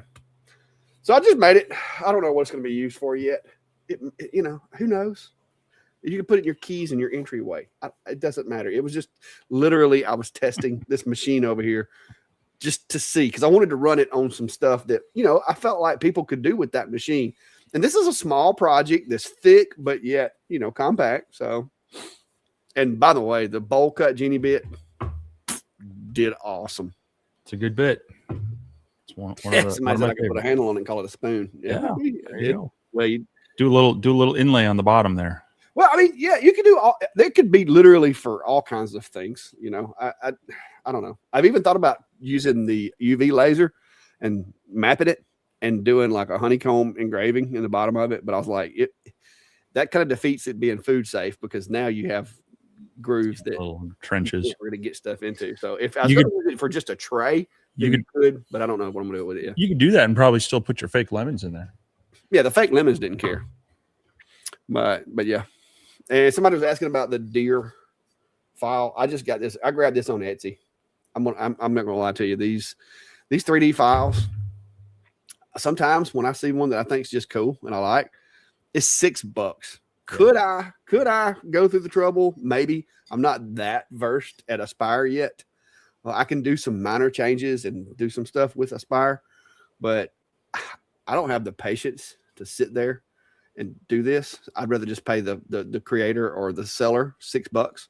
I do try to make sure that the seller is an original creator or something. I mean, I try. I know you can't 100%. That's why, like we were talking about with the new CNC files that they've started. Hopefully, you'll know that that's actually, you know, somebody that's in the space that you're supporting. But until then, I try to do my diligence to get them from people. Like I said, it turned out really well. There's one little line, like literally the size of a hair right down across the deer's head, that for some reason you can see it. And I didn't see it when I sanded it, but then when I put the finish on there, it showed up. And so I don't know what caused that, but other than that, there were no places in there that required any sanding. I hit this with a plastic brush and sprayed it with clear. I mean, it come out really good with the machine. So, and the genie bit, the bowl bit genie, with I think I did 6% step over on that 1/2 inch, and that may be a little bit overkill, but I wanted to make sure that it wasn't a lot of sanding to do. But I did 6% step over, and it come out slick. No witness lines, no nothing. Yeah, I mean, especially on things like that, it's like a one-off test kind of thing. You're letting the machine do the work. You're probably doing something on the side. Oh yeah, I was. Let the machine work rather than you. Yeah, I was over here playing. I was over here playing with this Creality A1 while it did that. Yeah. But and making shorts, because I like making shorts while the machine's running. Dark Force Made says I probably made 15 catch-all trays when I first assembled my little Reno, then put an image on them with an F1. They sell well. Yeah, they do. I mean, and you can use simple 3/4 inch hardwood. They don't need to be too big. You can get creative with the different types of pockets and size, or even just a simple, 5 by 4 inch or whatever. Yeah, I mean, especially with a little bit of engraving on them, it's a good, usually a pretty good. People, if you can customize them, they're liking. People like those. A lot of people just love having a tray to catch things on there with their name or something on there. So yeah, it's definitely a good thing, and an easy way to kind of get some practice on your machine, and some you can kind of pre-make the trays, have them on hand, so when someone says, hey, I'd like a tray engraved, you can do the engraving part quick and throw some. I even finish a lot of those with just like a rub on oil. So yeah, Yeah, this was like, I think one of the 30-20s or the 40-40s. This is actually epoxy filled. But yeah, I just do random things. Now this coaster has served me well because I've been using it now for a couple of years. But I've got little trays. I give them away a lot of times too, because you know how it is. You test in the machine, you're like, you know what? I got this little piece of material right here. I can make a little tray out of it. And then the next thing you know, you look around, you got like 19 trays. Like this one. I never even stained this one or finished it or anything. You got a box of them. This is my more visitors. I can't keep them. My visitors take them. Well, yeah. I mean, that's the thing is I recently kind of, now some of this is like, you know, sample laser things and, you know, tiles and whatnot. But yeah, the catch-all trays like this, fairly easy to make, or even like little trivets and such. This was with that 1/2-inch bowl bit. This is just with the 1/4-inch Jenny bit. Yeah, I want to make one of those little waffle fry looking things. I hadn't done it yet. Or the pumpkin carve. So, but yeah, like having some of these on hand if someone just stops over, and I can either give them something or give them an example of what things can do.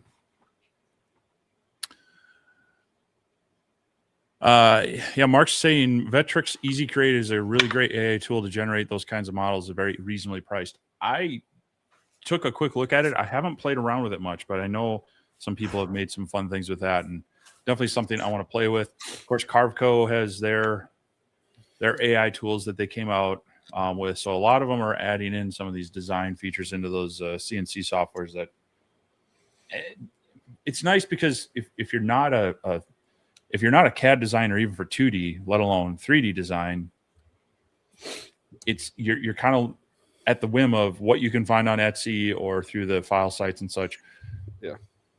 You know, so it's nice to have other options to be able to create some more unique or your specific need kind of stuff. So cool. Yeah, I'm decent at doing like little 3D designs for, you know, parts and tools and stuff like that. It's the images that I struggle with. So like I said, a lot of times I'll buy those off of people that are already made. Speaking of old posters, look at that water. Look at that water ring on there. Yeah. It's been used. But yeah, what is it? Hightum? I think it is. Hightum. Yep. We met them at CES, and they sent me some credits for my account that I already had. They are basically, from what I understand, their AI tool is embedded in Xtool software, is what they said. So, you know, I think that has potential, as well as, like I said, I think Vectric and everybody's going to eventually have those tools embedded in their software if they don't already. But it's going to be one of those pay to play type things. And it's kind of like, you know, we were saying earlier, you don't always get what you want with that. And if you don't know how to do it, sometimes it can be a little overwhelming. And so when you have a place like the cncfiles.com or whatever that they've got going, that, you know, these files are going to work. They were specifically designed for CNC. You know, you just add toolpath it and go.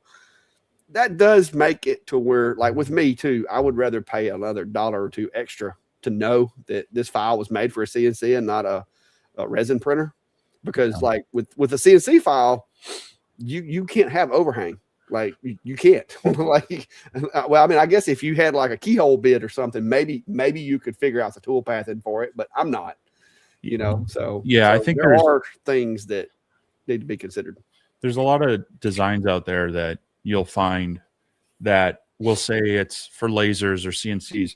And this was one that was on the Xtool site. There were photos of it, and I scaled this up, but I'm looking at some of this fine little detail of this grass and such, and like the how tiny some of these little tree pieces are. And I'm going, who in their right mind thinks it's good to have this little sliver of a piece on these things? Yeah, because if your lens is a little dirty, you're going to toast that. Well, and even just gluing it together or handling it, it's a break point. And mind you, I scaled this up. So I think there's some designers that will put things out there that look good on paper, but they haven't tested them.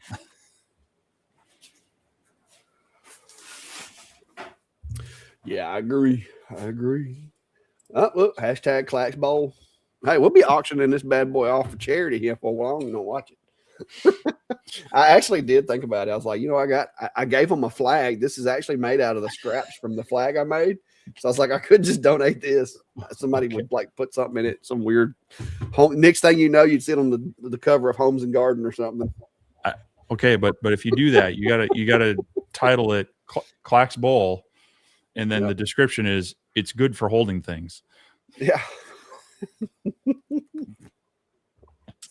Yeah, Mark's talking about it's good to use scrap. Let me show y'all how bad my wood hoarding problem is. Mine's on full display back here.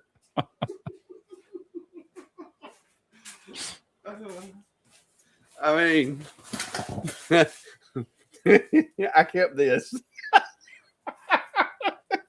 It's like, what am I going to do with this? This is actually a cutoff from a project I did the other day. I used a piece of 2.5 inch cedar slab. This is a cedar slab that I've had in this shop for 4 years, probably. Never used it. A buddy of mine come over and was like, hey, I need some award basically, but I want them to hold a basketball. Like I want to be able to set a basketball down in there and use it for like a display for a basketball. So, hey, we jumped off in Vectric and designed it. Well, even using the extended reach Jenny bit, I couldn't reach all the way through it. So I wound up leaving just a little bit of material right here at the bottom. You can see it's like 1/4 inch at the bottom, and went ahead and cut them out. And then I took them over to my bandsaw, cut them off with the bandsaw, and then hit them with a flush bit on my hand router. But yeah, so I didn't want to throw this away. I was like, I might could make a spoon or something out of that. I mean, it's a good piece of cedar. I could set that in the CNC and make a spoon, or at least some chopsticks. I mean, you never know.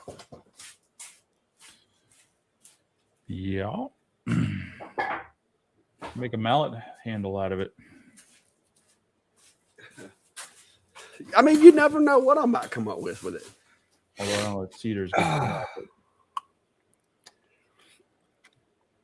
Now the sniffle's been out in that weather today, dealing with that water.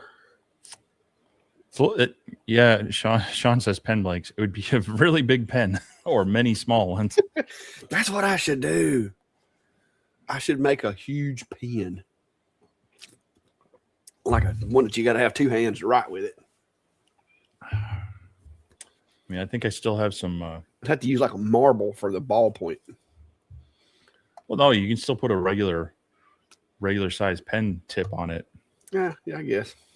I've got some of those. I've got a small benchtop lathe that I got into turning pens for a little while. That's what I need to get Billy. Billy's talking about he's wanting to do stuff on the lathe. That's what I need to get him to do is make a really large, like an insanely large ink pen. Yeah. All right. What else we got? Any comments, concerns? What else we got? There's one toothpick out of it.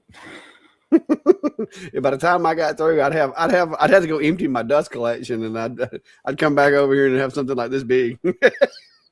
That's what it felt like when I was doing this bowl. Did you see where I buried that Jinmitsu? Because the dust collection, the longer bits, that dust boot just don't cut it. Yeah. And so it was literally like you could see the bowl sitting in there, but it was like it was in a pile of sawdust. I did a short on it. It was funny. But yeah, somebody was asking earlier about my alligator. I got one of them still hanging in the shop. The other two were donated to an auction. I've got another event. So when is that? Next Thursday? This coming up Thursday is the Flutter event, which I donated a flag to. Maple flag, might I add. Speaking of events, we've been talking about the Next Level Maker Conference in August. Yes, and I'm pretty much set to go. Well, they I just put the link there. They opened up the you can buy early bird tickets. Oh, yeah, so that's right. If you register for it before March 15th, I think it's like $50 off the full conference. Now they have different levels. What's the prices? I didn't ever see those. It's $399 is the normal price, but their early bird pricing is $329 plus a $12.54 fee, so it ends up being $341. Now that's the all access. You get into the general sessions, the breakout classes, meals, the vendor room. And then you get videos of all the sessions and classes once they're ready. So, if you can't make them on the wall and you wanted to, you'll get access to those. Now, if you just want to go and kind of hang out, network, and check out the vendors, you can do that for free. You still need a ticket, or you can pay for the vendor room and meals. So breakfast, lunch, Friday and Saturday. So that one's $150 some odd dollars. So, I mean, if you want to go and just hang out, check out the vendors, it's technically free. I mean, you'd have to pay for a hotel or whatever.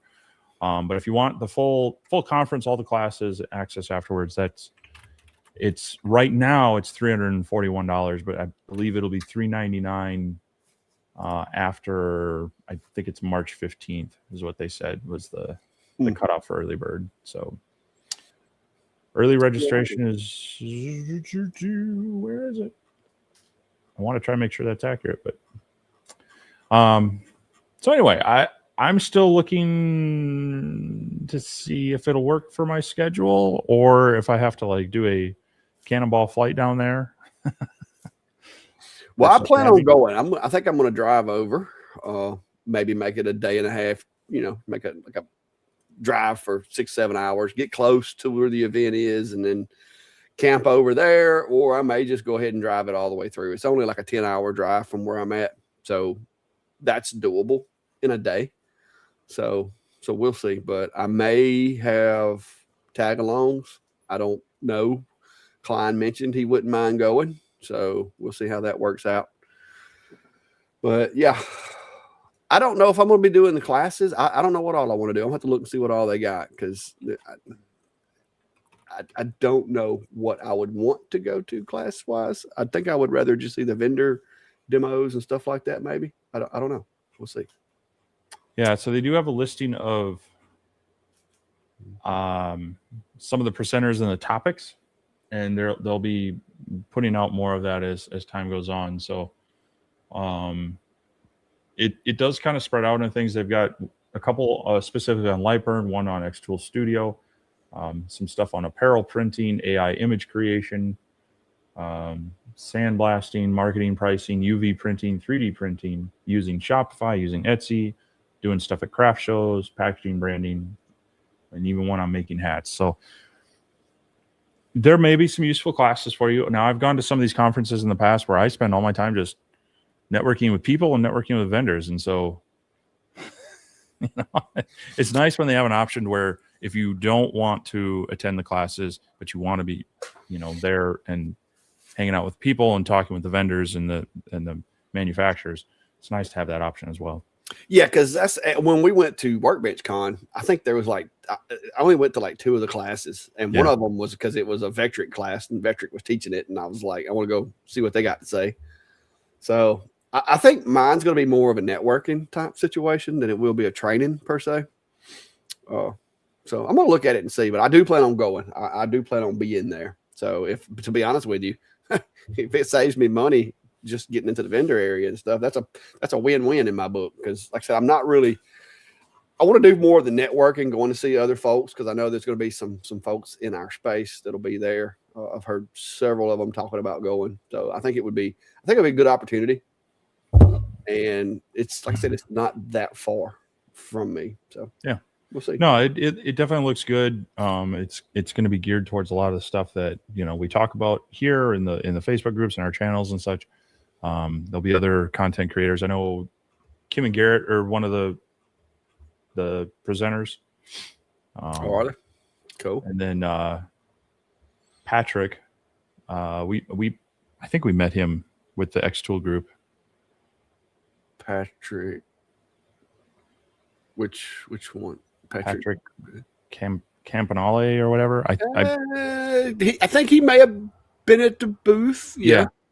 So I think we've met him before and such, but yeah, it's on my radar. Like I say, I can't quite commit to it yet because I just need to see it. It's unfortunately it's the end of the first week of fall semester. So like I say, I may have to do something where I work the first half of the week and then hop a flight down and hang out Friday, Saturday kind of thing.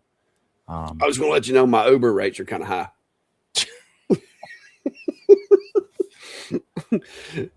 Well, it is only 10 minutes from the airport, so. Well, lucky you.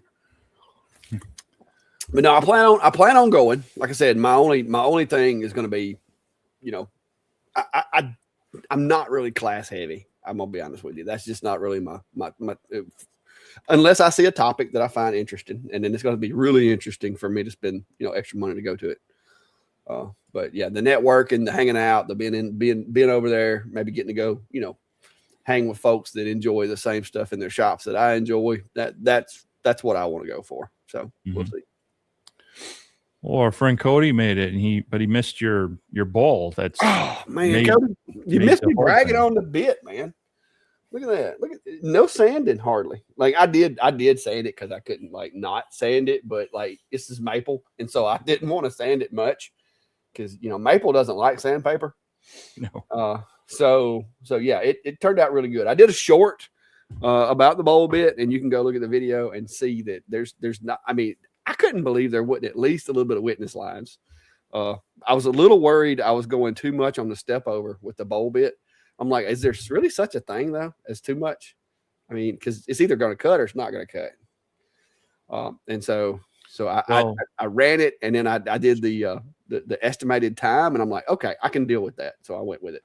Too much step over, and you'll have lines. Too little, you're just wasting time. Well, that's what I meant. Too high of LPI, so to speak. But yeah, I think I nailed it pretty good. I don't forget what Cody had set in there as the default, but I wound up going with I think it was 5 or 6%, but it turned out good. Cool. It probably could have been done a little faster with less, but I was like, I'm going for smooth. Yeah, so Cody must have saw the video. He said, "Thanks for the public announcement." Yeah, that bit made a mess. That little dust shoe was not prepared for that long shank freaking bowl bit. Yeah, that's where the secondary shop vac comes in and spot cleans during the job. Well, I ain't gonna lie. I was trying to see how big of a mess I could make, and I had to express my concerns with you about the rails on the side of that machine. And so I was like, yeah, I'm going to sit back and I'm going to let it make a mess, and I'm going to see if it causes any problems. And it had a lot of debris got onto the rails, but from what I can tell, it didn't cause any issues. I cleaned it up after that job was done, ran the next job. And so far, I mean, it bothers my OCD that chips are getting there, but it don't seem to be affecting the performance of the machine. Cool. So, yeah. Yeah, Dark Forest said he dug out a box of DDR5 and DDR4, and he's going to sell it and buy a car. Yeah, I've got an old laptop sitting in there that's got 32 gigs of RAM in it. I'm sitting on a gold mine because the laptop don't work. It's not cheap right now, unfortunately. Speaking of AI, we all love to use it, but it's causing some problems. Yeah, Chris is asking, is there an option to swap out the bottom of a dust shoe for extended bits? Some dust boots come with longer bottom parts. Like on my Shapoko, my dust collection on my Shapoko is adjustable to where you can adjust it to where the bristles touch the top of the material, and the spindle just goes up and down on its own. So they're not connected. With this one, it's just a generic one that clamps to the spindle, and so it goes up and down with the spindle. Well, when you're using a long shank like a extended reach or that bowl bit that has kind of a long stem on it, and you need that stem to be able to get down in there and so forth, you end up with the bristles being way above the bit, and so that bit's just slinging rooster tails every time it turns.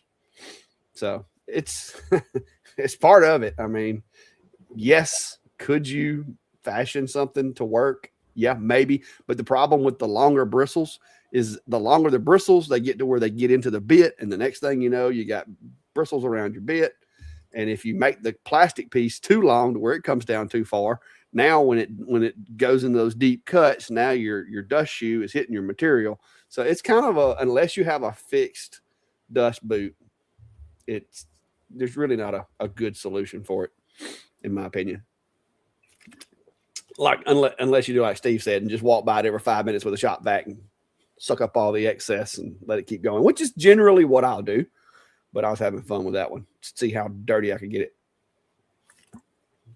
Yeah, I mean, you could, if you needed to, you could make a spacer in that one because there's just magnetically held together. But like you mentioned, you run into that issue of your bristles are either going to be pushing too much into the material, and one of two things is going to happen. It's going to cause bit interference because those bristles are going to get pushed into where your bit's going, or you can actually, if your bristles are too stiff, they can stand up on it. Yeah, it can cause some issues where you could break something. So it's always nice having the one where it floats and the spindle goes up and down through it. Yeah.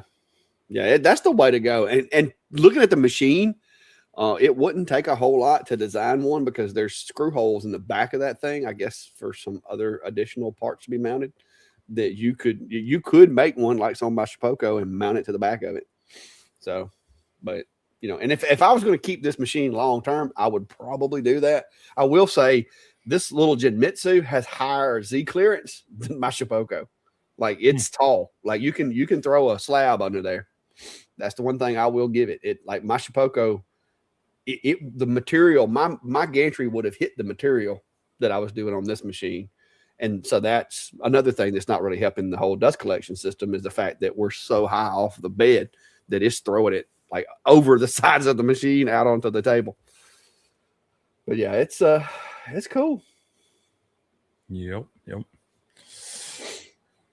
Well, getting awfully close to our 2-hour mark. Now you go check on my water, make sure I ain't got no drips. I'm messing with you and I jinxed myself. I was giving you a hard time about having to shovel snow, and I was told Brandy, I was like, how crazy is it that I was messing with Steve about shoveling snow, and here I am shoveling mud? Because I mean, it was sloppy mud where that water line had broke. Yeah. It looked like fresh concrete.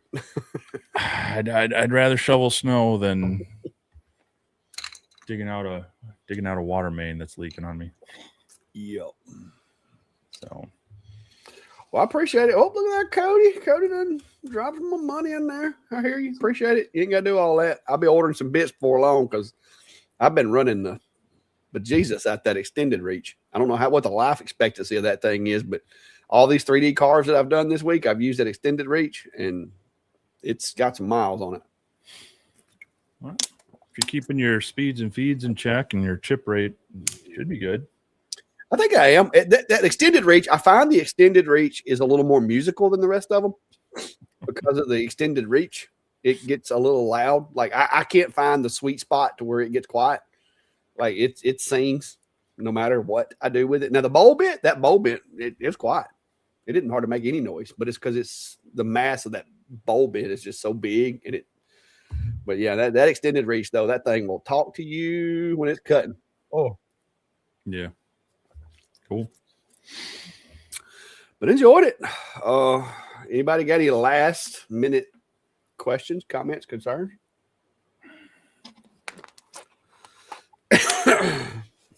Ideas for Clack Bowl? Y'all want to see Steve make a bowl this week? Hey, that's a good little bowl. I mean, I could eat cereal out of it. It's watertight, mostly. It's been sealed with one of those little sample bottles of somebody's butcher block oil that we get from time to time. Oh, you know what? We didn't have the comments scrolling this time. Do I know? We didn't have the live comments on stream. Oh, did we not?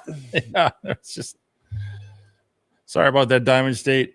Yeah, we normally have it going on there so you can see everybody's. We just forgot to click that button. Yeah, it's you have to engage it every time, and yeah, our bad. We'll do better next time, guys. Yeah, I should have mentioned it sooner. Nobody was paying attention, but yeah, it's hopefully it's going to be a busy week around here. I do got to finish up my plumbing job tomorrow. I'm going to leave it uncovered through the night and just make sure I have no leaks tomorrow. And then I'll start putting dirt back in this hole, which it hadn't been too long ago that I replaced that regulator. And I think that's why it broke so easily, because that the dirt was freshly disturbed and it let that thing go down. But I'm gonna go get me some T-posts this time, and I'm gonna drive T-posts up around it, so hopefully nobody runs over it. It's never happened. I've lived here for 25 years. It's never happened, but it did this week. So we'll see. Great Vikings asking what kind of heater am I using in the garage, and freezing out, and he's freezing out in line with the 2 small portables. Yeah, the portable heaters, especially like the propane ones, they're okay, but they also introduce moisture, which can cause some issues there. So if you can get like a direct vent to where the combustion cycle, it's drawing air from the outside and it's exhausting straight outside, but all the heat stays on the inside. That works a lot better, and usually they're scaled up a little bit better, depending on where you're at and what your city and code and your insurance company cares about. You can get something as, you can get some propane ones, or there's like the diesel heater ones, or there's some natural gas ones, just depending on what you have available to you. But yeah, having a little higher output forced air, that's not, I don't like to I don't like to use the air inside the air. I don't like to combust inside the shop for a variety of reasons. So having one of those kind of direct vent kind of setups is the way to go. It's a little more efficient and a little safer to use.